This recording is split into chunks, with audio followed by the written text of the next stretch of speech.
BJP ಅಧ್ಯಕ್ಷ B Y Vijayendra ಅವರ luck ಯಾಕೋ ಕೈಕೊಟ್ಟಂತೆ ಕಾಣ್ತಾ ಇದೆ. ಒಂದೆಡೆ ಉಪಚುನಾವಣೆ ಅಖಾಡದಲ್ಲಿ ನಾಯಕತ್ವದ ಸವಾಲು ಎದುರಾಗಿದ್ರೆ, ಮತ್ತೊಂದು ಕಡೆ ಕೇಂದ್ರ ಸರ್ಕಾರ ಜಾರಿಗೆ ತರುವಂತಹ ಉದ್ದೇಶ ಮಹಿಳಾ ಮೀಸಲಾತಿ ಯೋಜನೆಗೆ ರಾಜ್ಯ ಘಟಕದಲ್ಲಿ ಸಮರ್ಥ ಮಹಿಳಾ ಅಭ್ಯರ್ಥಿಗಳೇ ಇಲ್ಲದೆ ಇರುವುದು ವಿಜಯೇಂದ್ರ ಅವರಿಗೆ ತಲೆನೋವಾಗಿ ಪರಿಣಮಿಸಿದೆ. ಈ ಕುರಿತ ಒಂದು ಕಂಪ್ಲೀಟ್ ವರದಿ ಇಲ್ಲಿದೆ ನೋಡಿ. ವಿಜಯೇಂದ್ರ ನಾಯಕತ್ವಕ್ಕೆ ಮಹಿಳಾ ಸಂಕಷ್ಟ. ಹೈ ನಾಯಕರ ಮುಂದೆ ರಾಜ್ಯ ಘಟಕಕ್ಕೆ ಮುಜುಗರ.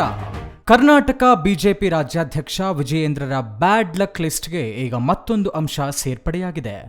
ಕೇಂದ್ರ ಸರ್ಕಾರ ತರಲುದ್ದೇಶಿಸಿರುವಂತಹ ಮಹತ್ವಾಕಾಂಕ್ಷಿ ಯೋಜನೆಗೆ ರಾಜ್ಯ ಸನ್ನದ್ಧವಾಗದೆ ಮುಜುಗರ ಅನುಭವಿಸುವ ಸನ್ನಿವೇಶ ನಿರ್ಮಾಣವಾಗಿದೆ. ಪಕ್ಷದ ಪ್ರಮುಖ ನಾಯಕರೇ ರಾಜ್ಯದ ಹಿನ್ನಡೆಯನ್ನ ಗುರುತಿಸಿ ಬದಲಾವಣೆ ಅಗತ್ಯ ಎಂದಿರೋದು ಮೊದಲೇ ಇಳಿಮುಖದ ನಾಯಕತ್ವದ ಹಾದಿಯಲ್ಲಿ ಸಾಗ್ತಿರುವಂತಹ ಬಿವೈ ವಿಜಯೇಂದ್ರ ಪಾಲಿಗೆ ಗಾಯದ ಮೇಲೆ ಬರೆ ಎಳೆದಂತಾಗಿದೆ. 20 ವರ್ಷಗಳ ಬೇಡಿಕೆ ಈಡೇರಿದ್ರೂ ಸಂಭ್ರಮವಿಲ್ಲ.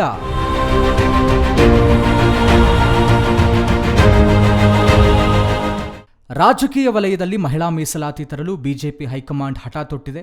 2 ದಶಕಗಳ ಬೇಡಿಕೆಯನ್ನು ಈಡೇರಿಸಲು ಮುಂದಾಗಿರುವ ಕೇಂದ್ರ ಸರ್ಕಾರ ವಿಶೇಷ ಅಧಿವೇಶನ ಕರೆದು ಬಿಲ್ ಅಂಗೀಕಾರಕ್ಕೆ ತಯಾರಿ ನಡೆಸಿದೆ. ಆದರೆ ಇಂತಹ ಐತಿಹಾಸಿಕ ನಿರ್ಧಾರಕ್ಕೆ ರಾಜ್ಯ ಬಿಜೆಪಿ ಸಜ್ಜಾಗಿಲ್ಲದಿರುವುದು ಕೇಸರಿ ಪಡೆಗೆ ಹಿನ್ನಡೆಯುಂಟು ಮಾಡಿದೆ. ಸಾಮಾನ್ಯವಾಗಿ ಬಿಜೆಪಿ ಯಾವುದೇ ಯೋಜನೆಯನ್ನು ಜಾರಿ ಮಾಡುವ ಮೊದಲು ತಳಮಟ್ಟದಲ್ಲಿ ತಯಾರಿ ಮಾಡಿಕೊಳ್ಳುತ್ತೆ. ಆದರೆ ರಾಜ್ಯದಲ್ಲಿ ಮಾತ್ರ ಮಹಿಳಾ ಸಂಘಟನೆಯ ಕೊರತೆ ಎದ್ದು ಕಾಣುತ್ತಿದೆ.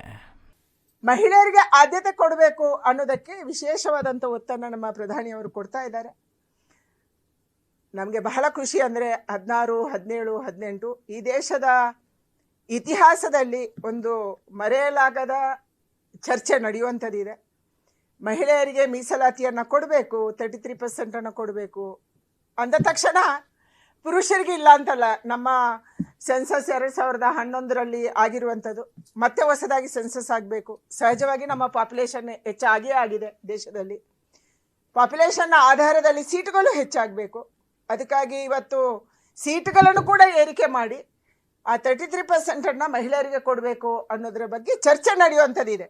ನಾಡಿದ್ದು 16, 17, 18 ಚರ್ಚೆ ನಡೆಯುವಂಥದ್ದಿದೆ. ಈ ಚರ್ಚೆಯಲ್ಲಿ ನನಗೆ ವಿಶ್ವಾಸ ಇದೆ, ಯಾವುದೇ ರಾಜಕೀಯ ಪಾರ್ಟಿ ಕೂಡ ಮಹಿಳೆಯರಿಗೆ ಮೀಸಲಾತಿ ಕೊಡಬಾರ್ದು ಅನ್ನುವಂಥ ಹೇಳುವಂಥ ಧೈರ್ಯ ಮಾಡಲ್ಲ ಅಂತ ನಾನು ಅಂದ್ಕೊಂಡಿದ್ದೀನಿ. 72 ಕ್ಷೇತ್ರಗಳಿಗೆ ಬೇಕಿದ್ದಾರೆ ಮಹಿಳಾ ಅಭ್ಯರ್ಥಿಗಳು. ಸಂಘಟನಾ ಕೊರತೆಯಿಂದ ವಿಜಯೇಂದ್ರಗೆ ಸಂಕಷ್ಟ. ಇನ್ನು ರಾಜ್ಯದಲ್ಲಿ ಈ ಪರಿಸ್ಥಿತಿ ನಿರ್ಮಾಣವಾಗಲು ವಿಜಯೇಂದ್ರ ಅವರು ಮಹಿಳಾ ಬಲವನ್ನು ನಿರ್ಲಕ್ಷಿಸಿದ್ದೇ ಕಾರಣ ಎನ್ನಲಾಗ್ತಾ ಇದೆ. ದಾಖಲೆ ಬಾರಿ ರಾಜ್ಯ ಪ್ರವಾಸ ಮಾಡಿದ್ದೇನೆ ಎಂದು ಹೇಳಿಕೊಳ್ಳುವ ಅಧ್ಯಕ್ಷರು ಸಂಘಟನೆಯಲ್ಲಿ ಮಹಿಳೆಯರನ್ನು ಸಕ್ರಿಯಗೊಳಿಸುವಲ್ಲಿ ಸೋತಿದ್ದಾರೆ ಎಂಬ ಮಾತು ಕೇಳಿ ಬರ್ತಾ ಇದೆ. 2011 ಜನಗಣತಿ ಪ್ರಕಾರ 33% ಮೀಸಲಾತಿ ಜಾರಿಯಾದರೆ ಕರ್ನಾಟಕದ 224 ಕ್ಷೇತ್ರಗಳ ಪೈಕಿ 72 ಕ್ಷೇತ್ರಗಳಿಗೆ ಹಾಗೂ 28 ಲೋಕಸಭಾ ಕ್ಷೇತ್ರಗಳ ಪೈಕಿ 8 ಕ್ಷೇತ್ರಗಳಿಗೆ ಮಹಿಳಾ ಅಭ್ಯರ್ಥಿಗಳು ಬೇಕೇ ಬೇಕು. ಆದರೆ ಇಷ್ಟು ದೊಡ್ಡ ಸಂಖ್ಯೆಯ ಸಮರ್ಥ ಮಹಿಳಾ ಅಭ್ಯರ್ಥಿಗಳನ್ನು ಹುಡುಕುವುದೇ ಈಗ ದೊಡ್ಡ ಸವಾಲಾಗಿದೆ. ಈ ಕಾರಣಕ್ಕಾಗಿಯೇ ದೆಹಲಿ ನಾಯಕರು ಈಗ ರಾಜ್ಯಕ್ಕೆ ವಿಶೇಷ ಸೂಚನೆ ನೀಡಿದ್ದಾರೆ. ಮಹಿಳಾ ಮೋರ್ಚಾ ಕಡೆಯಿಂದ ಮಹಿಳಾ ಸಮಾವೇಶಗಳನ್ನ ಮಾಡ್ತಾ ಇದ್ದೇವೆ. ಇದನ್ನ ಅಭಿನಂದಿಸಿ ಮತ್ತು ಬೆಂಬಲಿಸಿ ಈ ರೀತಿ ಒಂದು ಮಸೂದೆಯನ್ನ ಕೇಂದ್ರ ಸರ್ಕಾರ ಮತ್ತು ಪ್ರಧಾನಮಂತ್ರಿಗಳಿಗೆ ಮತ್ತೊಂದು ಸಹಿ ಸಂಗ್ರಹ ನಾಳೆ KR-ಪುರಂ ಅಲ್ಲಿ ನಮ್ಮ ಕೇಂದ್ರ ಸಚಿವೆ ಶೋಭಾ ಕರಂದ್ಲಾಜೆ ಅವರ ನೇತೃತ್ವದಲ್ಲಿ ಸಹಿ ಸಂಗ್ರಹ ಆರಂಭ ಮಾಡ್ತಾ ಇದ್ದೇವೆ. ಮತ್ತೆ ಇಡೀ ರಾಜ್ಯದಲ್ಲಿ ಇದು ನಡೆಯುತ್ತೆ. ಅದೇ ರೀತಿ 315 ಮಂಡಲಗಳಿದೆ, 224 ವಿಧಾನಸಭಾ ಕ್ಷೇತ್ರದಲ್ಲೂ ಇದು ನಡೆಯುತ್ತೆ.